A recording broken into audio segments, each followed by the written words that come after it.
I remember a few years ago I was reading a review for a game that's boasted great computer AI, which stands for artificial intelligence if you don't know.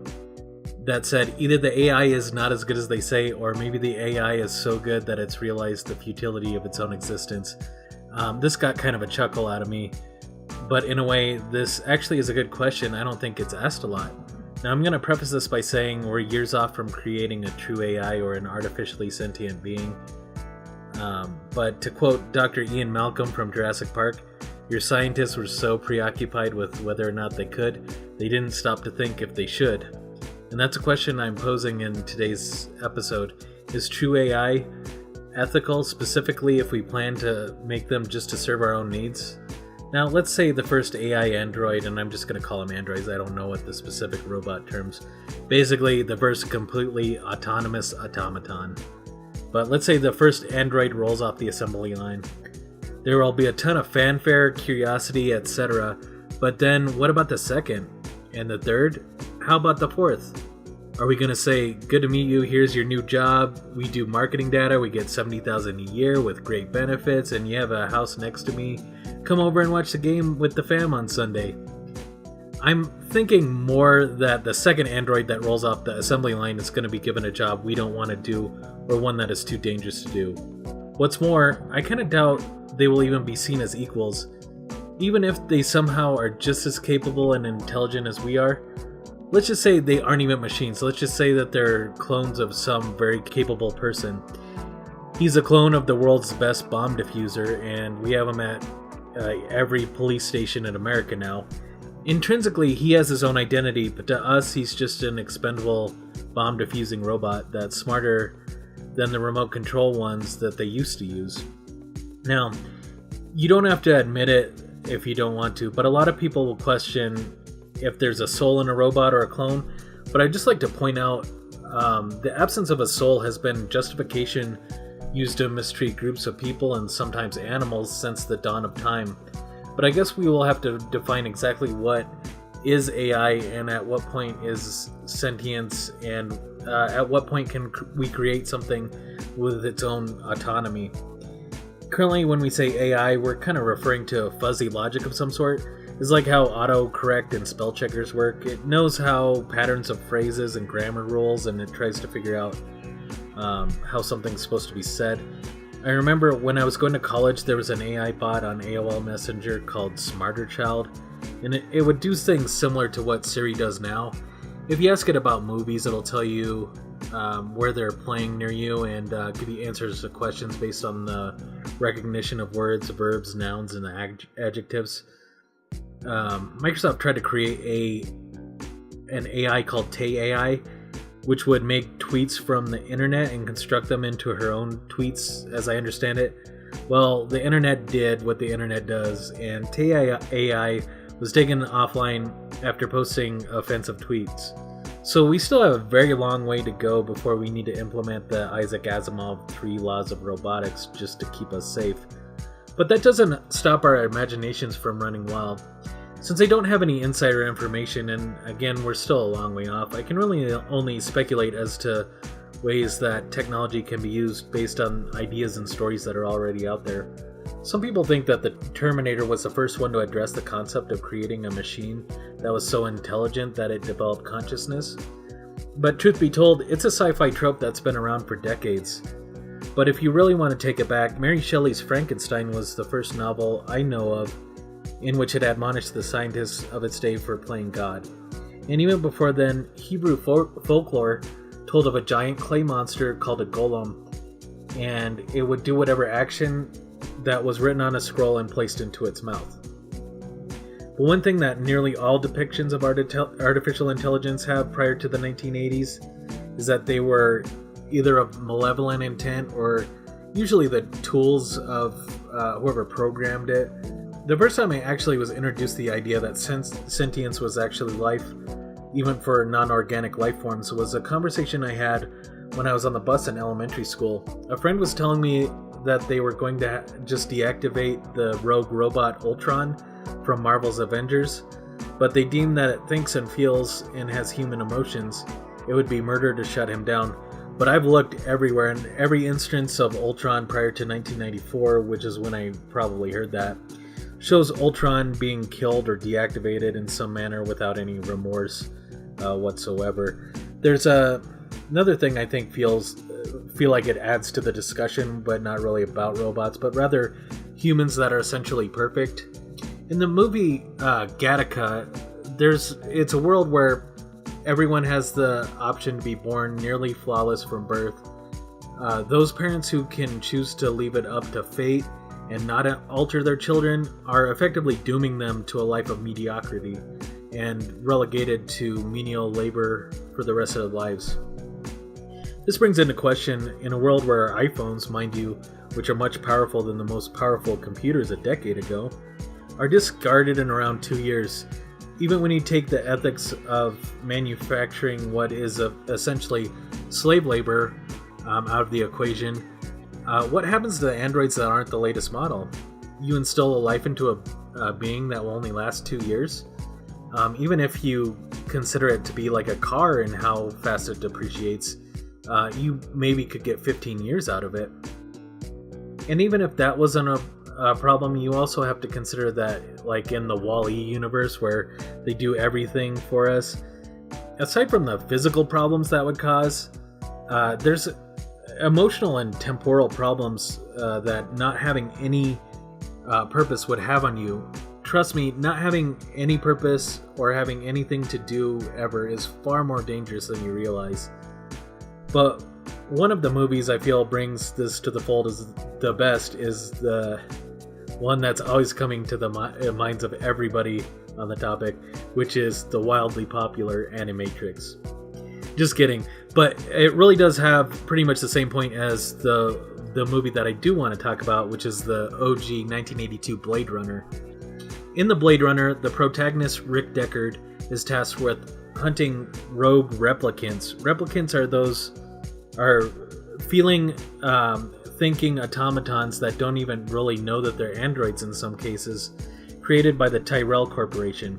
Their motto is more human than human, but they are outlawed on Earth because they're too violent and mainly used for off-world manual labor. After one of these off-world bloody mutinies, the replicants try to come back to Earth, and Deckard needs to hunt them down and kill them. If it weren't bad enough to think that you are human, some of them even have their own memories from different people planted into their heads. But not to know why you can't go to Earth or why you have to do manual labor your whole life?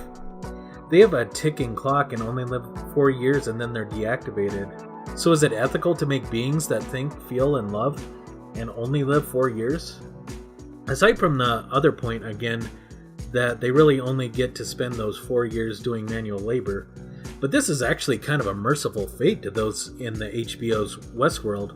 In Westworld, the android or hosts are basically programmed to be props for visitors to act out their wildest and sickest desires.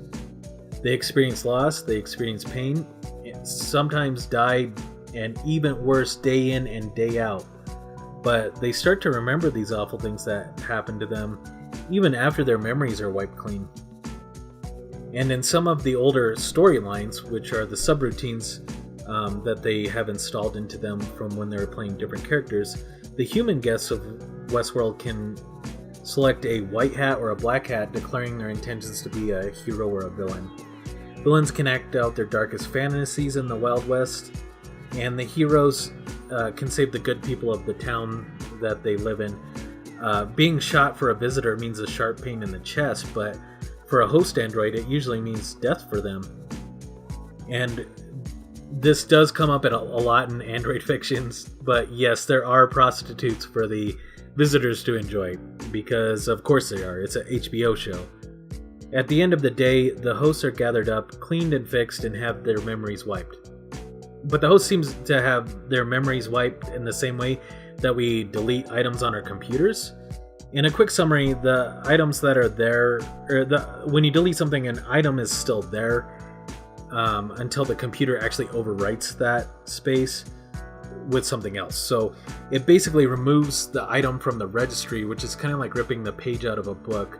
The page is still there essentially, but it's not in the book, if that makes any sense. But it is possible sometimes for these artifacts, these pages that have been ripped out in the computer, to have little artifacts manifest in peculiar ways, and sometimes people can actually find the deleted items even after the hard drive has been wiped clean. But I believe this is how the hosts are accessing the memories and the storylines that they have deleted, but it does kind of reflect the human ideas of repressed memories. Say your brother or sister hid under the bed and popped out and scared you. You may forget the event itself, but in the back of your mind you still remember that happened, and you still remember to check under your bed because there might be something under there. This coupled with the ideas of routine like muscle memory, like when you remember which keys to press for a key code or like a phone number, but forget the number itself. I don't know if you've ever done that before, but that kind of memory, it's not affected by long-term or short-term memory loss. It's easy to see that the androids are built to be like humans, and so they could potentially learn things in the same way. Even after a memory wipe, they could still remember kind of the routine that they had, and it could still be present in some of their memories even after you delete it all. So can it be ethical to create intelligence only to abuse and torture it, even though you're pretty sure it won't remember anything? Now hear me out. I know we want all people to succeed: life, liberty, pursuit of happiness, live long and prosper, etc. But at some point there has to be someone to unclog our toilets, to treat our sewers, and to mine our minds. At a certain point, we can be forgiven for having a better them than me attitude, but believe it or not, there's some people who do these jobs we don't want to do. Some do it because it's the only way they can carve out a living, sure, but there are some people who choose to do jobs that most people don't want because they can either get paid more or they don't mind it as much as somebody else, and they could just be like a niche in that field. Of course, there probably are some people who would prefer sweeping floors to a high-stress job because their ambitions are different than having a lofty career. But ultimately, we all can't be CFOs at Fortune 500 companies.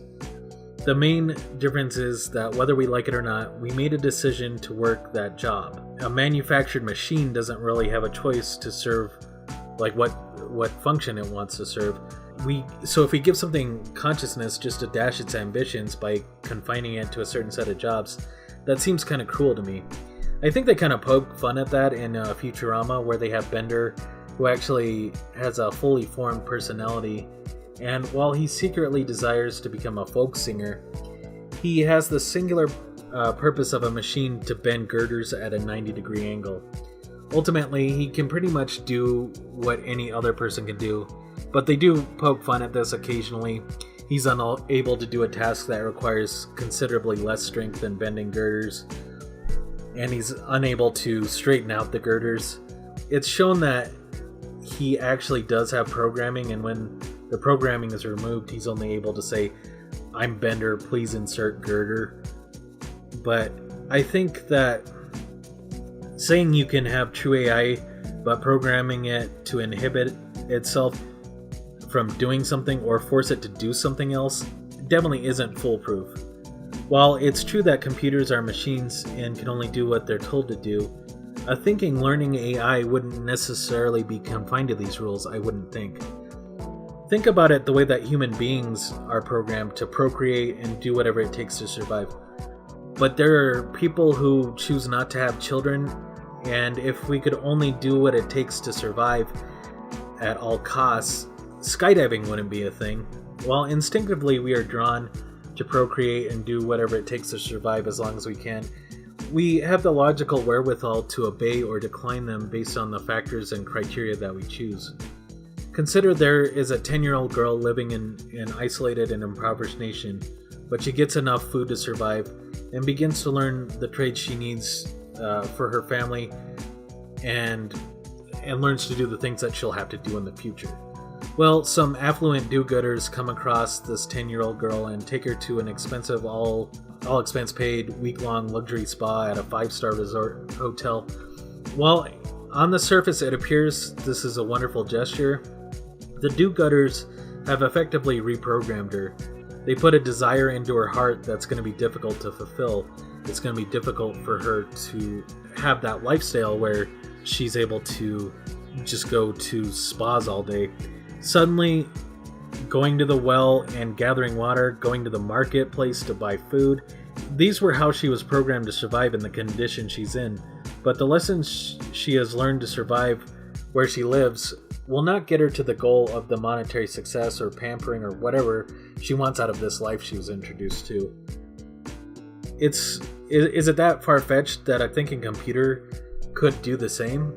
But even if it were possible to guarantee that you could program an android to only sweep and derive some kind of joy from sweeping, what happens when there aren't any dirty floors for them to sweep? Ultimately, I don't ever think there will be any need for a humanoid android for anything other than doing jobs that we don't want to. Like, what, are we going to make an android so you can have more competition in the supervisor position you're always going for? I don't think so.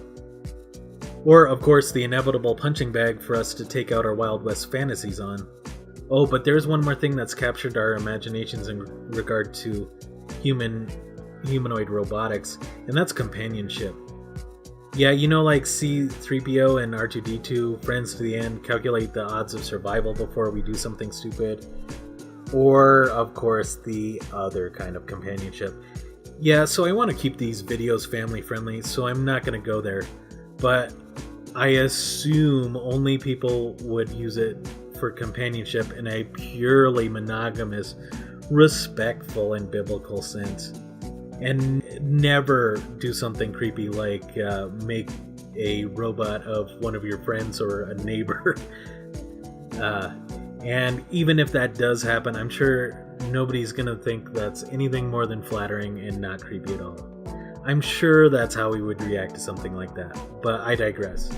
I really do think it's kind of strange how in pop culture there always seem to be jumping from robot created, robot falls in love, or a person falls in robot whatever. For example, in Marvel, the android Vision has coupled up with Scarlet Witch after Wonder Man's personality was downloaded into a disc, and Wonder Man died, and they put the disc into Vision, and Vision fell in love with Scarlet Witch. I didn't write those stories, so don't roll your eyes at me. But they were able to conceive children thanks to Scarlet Witch's magic. Yeah, magic. That's probably also the same magic that they would end up with if they looked like Hawkeye too, I guess. But if nothing else, this can serve as another way to answer that question when your spouse asks if you're going to remarry after they die. Just tell them you will download their personality into a disc and upload it into a cyborg that looks nothing like them. I'm sure they will rest easy with that explanation. But then there's Krillin and Android 18 from Dragon Ball Z. I'm going to be honest, I don't know exactly what Android 18 is. She is apparently an android that was made by Dr. Gero, but she actually is a person to a point. Her name was Lazuli. Why they just don't call her this, I'll never know. That was her name when she was a kid before Dr. Gero turned her into an android. And even more baffling, her number is 18, but she actually seems way more powerful than the androids 19 and 20, who are just basically brains in android bodies. So if androids 16, 17, and 18 were made of stronger stuff than the other robots, why didn't they just stop there?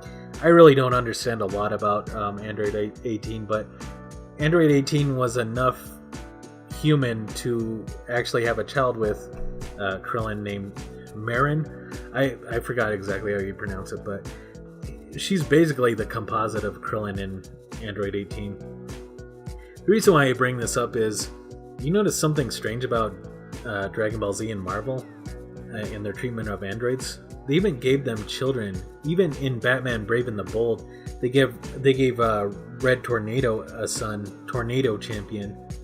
Maybe sci-fi writers earnestly want to see their android creations in a familial role. But I have to wonder about a spousal dynamic with an android. To me, it's not love until you get to ask that question. and no matter how you answer it, it's going to lead to a 3-day long fight. But I'd never want to program a robot to fight with me all the time. It's one of those tensile struggles that we just need to struggle and overcome to be better people. I also think regardless of how lonely someone is, if there's no thrill in the hunt, it won't lead to anything very fulfilling in terms of a relationship. If they come off an assembly line and we get a little remote control to pre-program them to like the same music and shows, there's nothing deeper to connect to.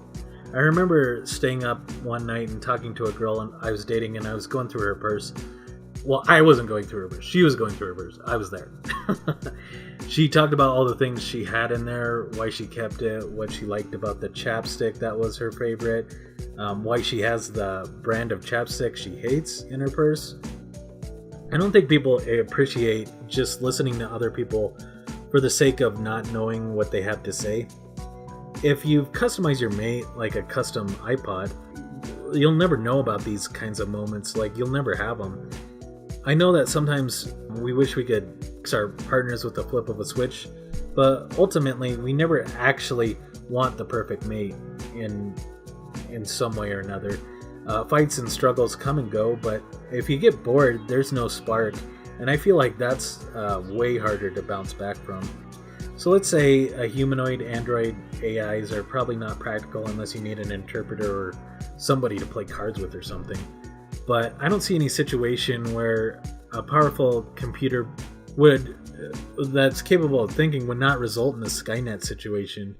We are illogical, imperfect creatures, and I would imagine, regardless of what we had the computer doing, they'd probably realize that we aren't as efficient as the machines are. Not to mention, we have constant access to the power switch. It's not just me. For every Android 18 love story, there's 30 reckless AI run amok stories. Even if they act in accordance with the 3 laws, you know if you saw iRobot that it's only a matter of time before the computer realizes that the greatest threat to humans is other humans. And if the computer can't understand that we don't want to be locked in our rooms until we expire from old age, it won't see anything wrong with doing just that. Sadly, the path of least resistance when considering how to eliminate all our world problems would be to eliminate free will entirely. If you can't choose to eat Tide Pods, you're objectively safer than you are when you're left to your own devices. Unless you can accurately quantify emotions in a way that like an AI can understand, it's unsafe. Unless you can qualify what individuality actually is, and AI is imperfect. For example, I can tell a person I like Sublime, but I don't like bands that are like Sublime. A human can appreciate this, but Pandora will never understand that, I don't think. I think it's kind of amazing how our minds actually account for things like this. To understand different things cause different emotions, things that can't be replicated any other way than sheer experience. I always think it's funny when a website asks me to reset my password and asks me challenge questions like what's my favorite movie, and I can't get the answer right. My tastes change. The people think differently, but somehow I always get the internal software update, so I'm not blurting out Borat quotes in 2018. This would be too hard for a computer to be taught to think that way, to absorb things as fast as we do it. It's a paradox to think our greatest flaws are actually our greatest contribution to the cosmic landscape. The chapstick we hate but still carry around with us, that's the Sphinx's riddle. If something can't be replicated because it doesn't make any sense, it can't be manufactured to make sense. So artificial intelligence, meaning thinking like we do, isn't even possible. But that's all I have to say about this. Thanks for watching, and I'll see you next Thursday.